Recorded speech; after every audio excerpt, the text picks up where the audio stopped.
மாத கணக்கில் அமெரிக்க உளவாளிகள் வெனிசுலா அதிபர் நிக்கோலஸ் மதுரோவின் ஒவ்வொரு அசைவையும் கண்காணிக்க வந்தனர். மாத கணக்கில் கண்காணித்திருக்காங்க. அவர் எங்கே போகிறாரு, வராரு, என்ன செய்கிறாரு, என்ன சாப்பிட்றாரு, என்ன ட்ரெஸ் போடுறாரு, யார்கிட்ட பேசுகிறாரு அப்படின்னு கவனிச்சிருக்காங்க. வெனிசுலா அரசுக்கு இருந்தபடியே உளவு சொன்ன ஒருவரையும் உள்ளடக்கிய ஒரு சிறிய குழு 63 வயதான மதுரோ எங்கு உறங்குகிறார், என்ன சாப்பிடுகிறார், என்ன உடை அணிகிறார் என்பதோடு உயர்மட்ட இராணுவ அதிகாரிகள் கூறுவது போல் அவரின் செல்ல பிராணிகள் வரை கண்காணித்து வந்தது. அதன்படி டிசம்பர் தொடக்கத்தில் ஆபரேஷன் அப்சுல்டி ரிசல்வ் என்று பெயரிடப்பட்ட ஒரு திட்டம் இறுதி செய்யப்பட்டது.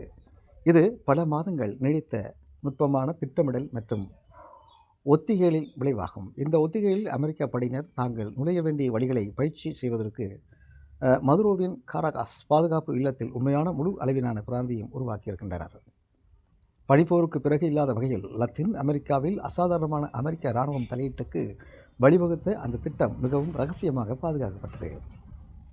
இது பற்றி அமெரிக்க நாடாளுமன்றத்தில் முன்கூட்டிய தகவல் தெரிவிக்கப்படவோ அல்லது ஆலோசிக்கப்படவோ இல்லை. துல்லியமான விவரங்கள் அனைத்தும் தயாரிடையே உயர்மட்ட இராணுவ அதிகாரிகள் தங்களை தாக்குதலை தொடங்குவதற்கு உகந்த சூழ்நிலைக்காக வெறுமனே காத்திருக்க வேண்டியிருந்தது. திட்டத்தின் ஆச்சரிய குறை அதிகப்படுத்த அவர்கள் விரும்பினார்கள் என்று அதிகாரிகள் சனிக்கிழமை தெரிவித்தனர். 4 நாட்களுக்கு முன்னதாக அதை ட்ரம்ப் ஒப்புதல் அளித்திருந்த போதிலும் சிறந்த வானிலைக்காகவும் மேகமூட்டம் குறைவாக இருப்பதற்காகவும் அவர்கள் காத்திருக்க தீர்மானித்தல் ஒரு தவறான தொடக்கம் ஏற்பட்டது. கிறிஸ்துமஸ் மற்றும் புத்தாண்டு முழுவதும் பல வாரங்களில் அமெரிக்க இராணுவத்தை சேர்ந்த ஆண்களும் பெண்களும் தயாராக இருந்தனர். சரியான நேரத்துக்காகவும் அதிபர் உத்தரவுக்காகவும் அவர்கள் பொறுமையாக காத்திருந்தனர் என்று நாட்டின் மிகுந்த உயர் பதவியில் உள்ள இராணுவ அதிகாரிகள் ஜெனரல் டான் குயின் சனிக்கிழமை காலை ஒரு செய்தியாளர் கூட்டத்தில் தெரிவித்திருந்தார்.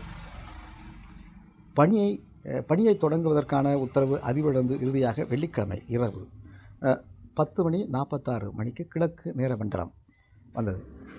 தாங்கள் இதை 4 நாட்களுக்கு முன்பு 2 நாட்களுக்கு முன்பு செய்திருந்தோ, பின்னர் திடீரென்று வாய்ப்பு உருவானது, அவர்களை போக சொன்னோம் என்று சனிக்கிழமை அதிகாலை தாக்குதலுக்கு பிறகு பிரான்ஸ் நிகழ்ச்சியில் கூறினார்.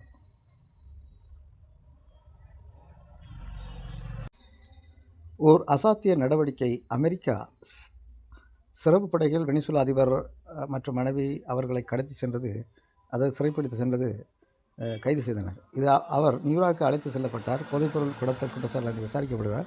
இந்த குற்றச்சாட்டை மதுரோ பலமுறை மறுத்து நாட்டின் பரந்த எண்ணெய் இருப்புகளின் கட்டுப்பாட்டை கைப்பற்றுக்கு இந்த குற்றச்சாட்டு முன்வைக்கப்படுவதாக கூறினார். அதாவது இந்த வெனிசுலாவில் நிறைய எண்ணெய்கள் இருக்குது, இந்த எண்ணெயில் நம்ம ஆட்டையை போட்டுடலாம் அப்படின்னு சொல்லி இவங்க நினைக்கிறாங்கன்னு சொல்லி வெனிசுலா அதிபர் தெரிவித்திருக்கின்றார். அமெரிக்கா என்ன செய்கிறது என்று அதுக்கு தெரியும்.